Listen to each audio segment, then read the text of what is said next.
Ayun, Kong Dong, nakita ko pa. Kita niyo naman. Ang ganda ng ngiti ni Kong Dong. Oh, yan ang Senador Bong Revilla pala, nandun din. Oh. Yan. Aming pondo ng DPWH na hindi nagugol, at yung iba naman ay hindi malaman kung saan ginugol, Kong. Oo. Ano magagawa natin? Talaga naman ganun dapat mangyari ron. Eh baka ho yung mga nagtatanong doon sa Kongreso ay walang magtanong. Baka mag-backfire yung tanong eh. Baka sakot silang lahat doon. Baka mag-backfire po yung tanong, Kong. Di ba? Pagka ganun, magkakaroon ng pagdududa ang mamamayan. Yours. Siguro 400 billion siguro ang kabuuan niya. Ganun ba kalaki ang... Oo. Kaya tama. Kasi ang sabi nga niya, doon sa pagdinig ng Senado, ay parang 1 billion a day. Kasi for 365 days, mahigit ang nasisira, ang nasasayang. Kaya nga 400 yan. Tama. Mga 500 billion nga pala. Mga kalahating billion ka mo dito. Oo nga pala. Tama kayo, Kong. Mga 500, mahigit nga palang billion yan. Doon lamang hindi pa ipaliwanag. doon lamang sa laki ng ginastos. Oo. Hindi ba makatwira na pasadahan naman ng... Kaya kanina po sa situational briefing sa Antipolo, ay tinanong ho ng Pangulo, bakit nga nagbaha dyan sa Antipolo, sa Rizal?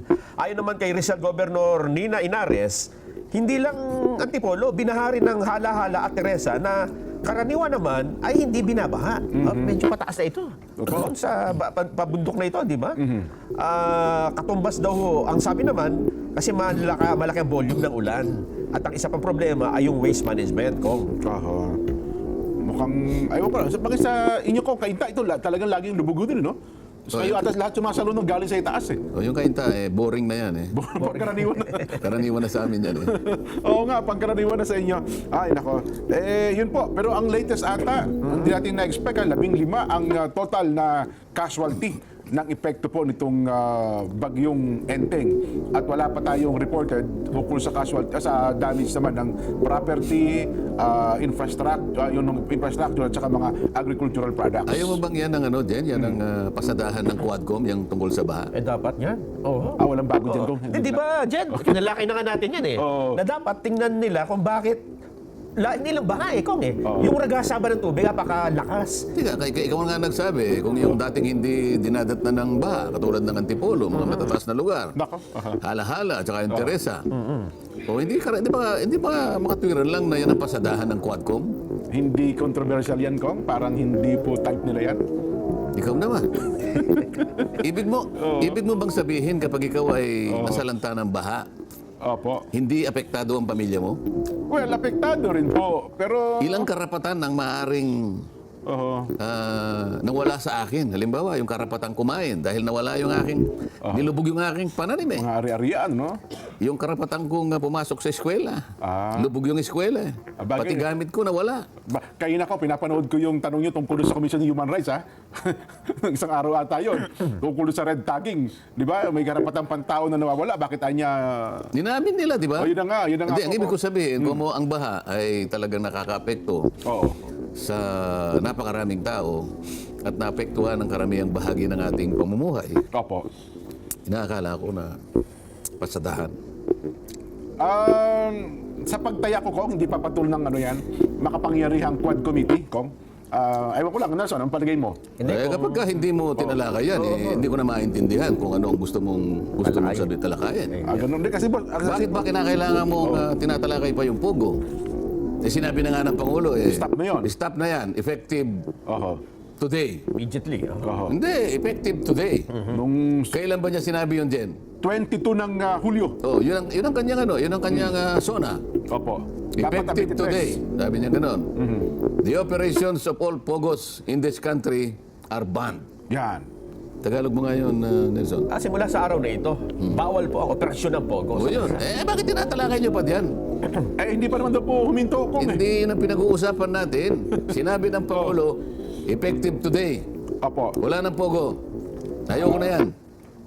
Boy, ba't ba pinipilit pa ninyong buksan ang pag-uusap tungkol dyan? Tinapos na nga ng Pangulo yan. Ang baha. Ang napakarami pong sinalanta. Ang dami pong naapektuhan yan.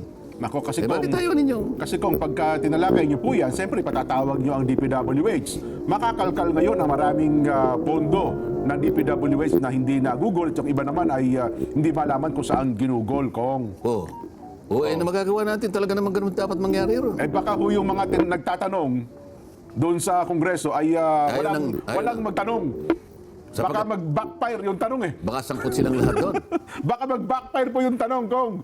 Di ba? O, pagka ganun, magkakaroon ng pagdududa ang mamamayan. Eh, anong Ang ibig committee? pa ninyo Opo. sabihin kanya, hindi nyo uusisain ng baaging yan. Samantalang yan ang napakalaking nagbibigay ng perwiso sa ating buhay. Bagay, totoo kayo dyan, Kong. Ano ha? Ibig mo sabihin ba, may pagpapatuloy natin ang normal na buhay kung nakalubog po kami ng baha hanggang ngayon? Hindi po ba ninyo iisipin na yan ang kauna-unahan at yan ang priority na dapat pakialaman nyo? Oho. Sa bawat tag-ulan na lang, ganito pong nangyayari. Hindi na po ba pwedeng magbago ito? Baka naman po dahil ang inyo naman pong ginagawa ay para sa taong bayan. Unahin na po ninyo ito. Yun lang naman ang punto. Sa kabatiran po at kapakinabangan ng higit na nakararami, sana, Kong, maganda pong pag-usapan yan. Kasi nationwide ho yan eh. Pero, again, Baka naman kontraktor ka dyan, kaya ayaw mong... maapektuhan po yung mga negosyo namin dyan, Kong. Maapektuhan po. Yan ang sinasabi ko sa inyo. Kaya Diba? pala atubili kayo eh. Kaya naman pala alumpihit kayo. inilalagay ko yung sarili ko sa miyembro ng Quadcom, Kong. Oo. Eh baka hindi ho maging appealing sa amin yung sinasuggest ninyo. Oh, pero iniisip mo ba na hindi nagtatanong, maaring nag-iisip ang mga taong bayan? Oho. Saan ba ikapapunta yan? Bakit pa? Bumababa ba ang presyo ng bilihin, lalong-lalo na po ang pagkain sa kakahiring po ninyo niyan? Oho. Yan po ba yung priority ninyo? Ay mukhang sa report ko, bumaba naman daw po, naging 3.3 ang ano yan, inflation natin. Nung Agosto. Sa Agosto, Kong. Baka epekto po ng Quadcom yun, hearing. Diba? I-connecta mo, yan ang ibig ko sabihin. Ganun mo ba? Oo. Totoo ba? Ang dapat na magsabi niya sa akin, Oo. yung mga asawa ninyo, na yung pamamalengke nila, ganun nga nangyari. Pagka hindi naman ganun, hindi totoo yun, Kong. Sabi niya, paano ngayon? Sinong paniniwalaan ko dyan? Hindi malabong ano yan, Kong. Baka sa papel, totoo yan. Lalo ito ngayon ko, itong hawak kong balita. Ano yan? 90 million flood control project sa Arayat. Nasira ulit. Matakin nyo ito, kung ito pag-uusapan, sino nagpondo? 90 million pala ito, flood control project sa may bahagi ng Arayat, Pampanga. Sira? Diba? Arayat? Opo. Kanino distrito yan? Hindi ko po alam. Hindi ko po alam kung kaninong distrito Yan ang ito. sinasabi ko sa inyo eh. Hindi kasi kung suggestion nyo po sa baha, matakin nyo, accountability, human rights, ano yun, dangerous drugs. Ano pa may pangatlong komite?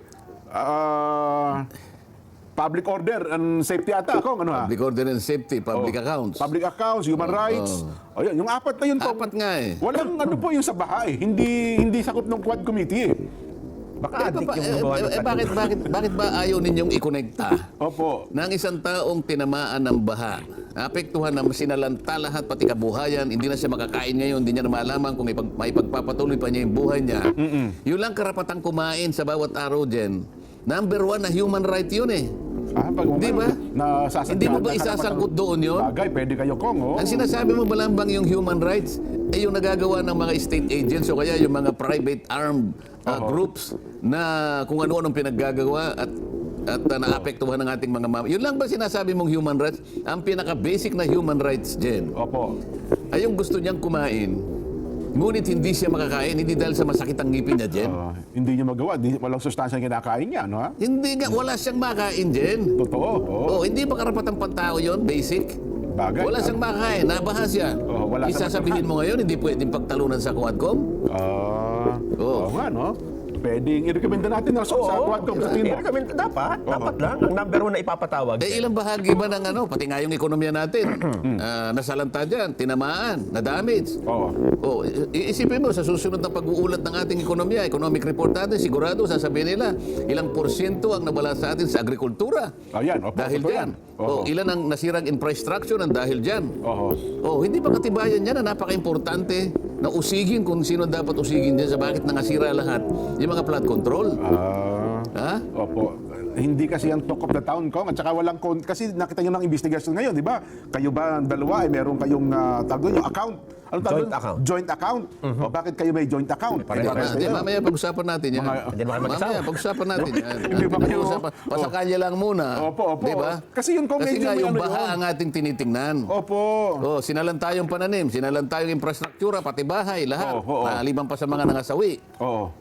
Hindi ba natin pag-uusapan yun? Kung ang flood control, ang pinaka-function niya, ang pinaka-layunin kung bakit ka naglatag ng flood control projects para ma-mitigate mo yung kasiraan na maring idulot ng mga disastrous events na yan. Kaya ka naglatag ng mga pangontrol. Opo. Ngayon, hindi ba kinakailangan na pag-usapan? Ano ba nangyari sa pangontrol na yan? Ako nga, Kong, sabi ko sa inyo, kung sa kapakinabangan ng higit na nakararami, maganda pong pag-usapan yan, Kong. At dapat ay maresolba agad. Bakit? Yung Quadcom ba hindi nilatag sa ganang nakararami? Yung Quadcom ba ay nilatag dahil lamang sa interes ng mga konti? Iilan lang po yan. Sa tingin ko, Kong, ako personally, mukhang may ilang pinupuntirya lang po yan, Kong. Ako, bilang isang pangkaribang mamaya, nag-oobserba. Hindi, kasi para sa akin, Opo. sinabi na ng Pangulo Opo. itigil nyo na yan. Bakit nagtatanong pa kayo tungkol sa Pogo? Wala na yan. Hindi kasi... Ano, gagawa ba tayo ng batas tungkol sa Pogo? Wala na. Sinabi na nga, tapos na yan eh. Hindi, meron din parang natutuklasan na may connection daw yung Pogo sa droga, sa money laundering. Mamaya kung pag-usapan ano-ano natin. po yan. Mamaya pag-usapan natin yan. Sige. Well, Ilatag mo. Actually, pati nga ang Pangulo gusto nga pag-usapan ng baha. Kanina nga sabi niya, Siguro nga. Bakit naman hindi? Kahit ako ang Pangulo eh. yun nga po. Ang suggestion nga niya siguro kung ang Pangulo, ang sabi niya, dapat siguro meron tayong WEIR. Ano yung WEIR? Yan doon yung mabababang uri ng dam na kumokontrol sa level ng baha. WEIR ang tawag. WEIR, oo. May nakita daw siyang ganito at effective gaya ng ginagamit sa Germany, England at France. Ayun, wala daw tayong ganito. Parang mga mini dams ata yan. Mini dam. Oo. Ako, Ang sabi naman ng iba, may ilang opisyal na nagsalita eh. Oo. Mahal na Pangulo, baka ho quarrying ang dahilan ng baha. Tama yan, yun nga. Yan nga. Ako naniniwala ko yan. Isa yan. Pero binawi rin eh. Baka pero maliit lang ho ang bahagi niya. Ganun ba? Di Sabi ako, nung- sa Antipolo, yung Oo. bahagi Sa na yan tingin ko siguro. din, no? Pwede ba yung ganong mga sagot? Is puro speculative ba? Pag nagtanong ang Pangulo, Eksakto ang dapat. ibig niyang sabihin, sagutin niyo ako sa paraan na mapaniwala natin ang ating mamamayan na yun nga ang sagot. Oho. Ang tanong niya, bakit pati sa matataas na lugar na dati namang hindi binabaha, bakit na binabaha na ngayon? Totoo. Kailangan magpakita kayo ng ulat para suportahan ninyo yung konklusyon na ganun nga nangyari, di ba? At hanggang ngayon ko nga wala pang kapaliwanagan yung kalahating bilyong pisong pondo para sa flood control projects ng DPWH na Anong kalahating bilyon? 500 ano yun, di ba? 500 Kalahating- billion. Hindi, 500 billion higit. Hindi ganun, marami yun, hindi 500 million lang. Ganun ba? Hindi kasi yun ang nireport. Di ba ano lang, flood control lang ito, Kong. Hindi pa po yung iba pang mga proyekto. Yun ang, parang sa Metro Manila lang ata yun, Kong. Diba? 400 million lang? Mga 500 more or less. Parang yun ang narinig kong Hindi ko figures. alam. Siguro 400 billion siguro ang kabuuan niya. Ganun ba kalaki ang... Oo. Kaya tama, kasi ang sabi nga niya, doon sa pagdinig ng Senado ay parang 1 billion a day kasi for 365 days, mahigit ang nasisira, ang nasasayang. Kaya nga 400 yan. Tama, mga 500 billion Sasabihin nga mo, pala. ano kalahating billion ka mo dito? Oo nga pala, tama kayo, Kong. Mga 500, mahigit ka palang Oo, billion yan. doon lamang Na hindi sa pa ipaliwanag. doon lamang sa laki ng ginastos. Oo. Hindi ba makatwira na pasadahan naman ng Quadcom yan? Parang hindi po ako... Aywan ko lang kung gagawin nila.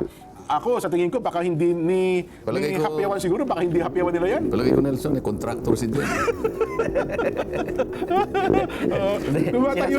Sinasabi lang niya yung reality. Na tayo gusto natin, pero baka yung komite, silang apat, ayaw. Yung mga miyembro ng komite. Human rights eh. Oo, tama. Bagay. Tsaka accountability ko. Maliban na lang kung hindi kayo sasang-ayon na ang kawalan ng kakayahan ng isang Pilipino ngayon na kumain. Kawalan ng kakayahan. Hindi dahil ayaw niyang kumain din. Basic human rights po yun, Kong. Hindi dahil masakit ang ngipin niya. Wala siyang makain eh. Hindi ba violation ng human rights yun? Opo, pinagkakaitan mo sa makakain eh. Totoo po yun. At palagay ko napapanahon nga rin pag-usapan kasi ngayon ay isinailalim na ng NDRRMC ang buong bansa sa La Nina alert status. So ito ay ulan na naman ito, baha na naman ito, Kong. Isipin mo na lang sa subdivision namin din, ano? Opo. Karamihan sa bahay, mga bahay doon sa subdivision namin, kung hindi man lahat, meron sariling carport yan eh. Ibig sabihin, doon mo ilalagak ang mga sasakyan mo, doon mo May sarili ipapark. kayong parking. Opo. Totoo yun. Kapag ka umulan din, tinatansya na nila kapag ka yung ulan na malakas, 30 minutes na, lahat na sasakyan dadalhin na doon sa gate namin eh. Labasan na. Labasan na, yung iba pupunta na sa harap namin kasi medyo mataas yung sa amin. Yung bahagi doon, ano? ito ba tama itong nangyayari? O nga, nalalabag nga naman ang karapatang pagtao nila, Kong, di ba? Yung karapatang pantao ko nalabag na kasi lahat ng nakaparadas na tabi ng ano ko. Gawing Ako itaas. meron ako sariling pinaglagyan ko ng sasakyan ko. Gawing mataas yun sa inyo eh. Masinop doon, Opo. hindi ngayon na-obstruct yung daan. Oo. Pero dahil nga yung mga kapitbahay namin, nandun sa mababayang karamihan, iakyat nila lahat dito. Wala ka namang magawa. Sapagkat kawawa naman kapag nilubog nga naman ang mga sasakyan nila. Totoo po. So ako, tolerant na lang ako sapagkat wala naman, kailangan mo namang mabigyan din sila ng konsiderasyon dyan. Kaya lang, sa dakutak ko roon sa akin, nalalabag yung aking karapatan na makita yung kalsada na malinis. Pakalabas ng bahay. Di ba? Makalabas kayo ng bahay. Na makalabas Hindi ka kayo ng makalaan sa gate, opo. Nakahambalang lahat yung mga... Oh, ang daming pwedeng pag-usapan tungkol dyan sa epekto ng baha na yan. Oo. Isipin mo. Yung tanim ko dyan. Di ba, mabuti na lang, nakaaniyaw na naman ako ng baging na kamote, 772 bundles dyan. Opo. Oh, medyo mabuti na lang itong tagulan na to hindi umabot doon sa taniman ko. Oho. Paano kung halimbawa doon bumagsak ang sanlak sa ulan? Aha. Di na naman ako nakabenta ng aking baging na kamote, Jen. Hindi kayo makakalabas na sa Hindi ba human right yun? Oo. Violation? Aha. So, pagkatapos sasabihin mo sa akin, huwag na po natin yan. Huwag na po natin Huwag natin pag-usapan yan. Oh. Mukhang Diba? hindi po part ng teleseryan, Kong. So, kapag apektado sila, hindi nila pag-uusapan. Kasi alam nyo yung teleserye, meron ng ano yan eh. May pagkakasunod-sunod doon. May episode. May mga episodes Season na 1, dapat season sundin 2. yun, Kong. Oo. Yan po yung teleserye ng buhay, Kong. Dapat harapin nyo yung katotohanan. Pero seryoso ha, dahil 66% na po, mga babayan ha, hindi ho 50%, hindi kalahati, lagpas Oo. na. 66% ng buo ang La Nina. Nako. Konting-konti na lang dyan. Pagkatapos ng El Nino, yung tagtuyot, La Nina na po kakaharapin natin. Kaya yung bahahong naranasan natin ito mga nakarang araw, ano lang yan? Introduction. Patikim pa lang para yan? Patikim pa lang yan. Mahirap. Dumaan yung laksa-laksang tubig na yan, di man natin na-harvest. Dumaan na lang na basta sa buhay natin. Oo. Pagkaraan lang ngayon, yung init naman ang dadaan. Samantalang kung yan ay napakinabangan sana natin, ano ba? Meron tayong water impounding. So pagdating ng La Nino, yung baha na dumating sa atin na pagkarami-rami, yan naman ang itatapat natin sa El Nino dapat. Ayan, opo. Hindi naman nangyayari yan. Hindi po.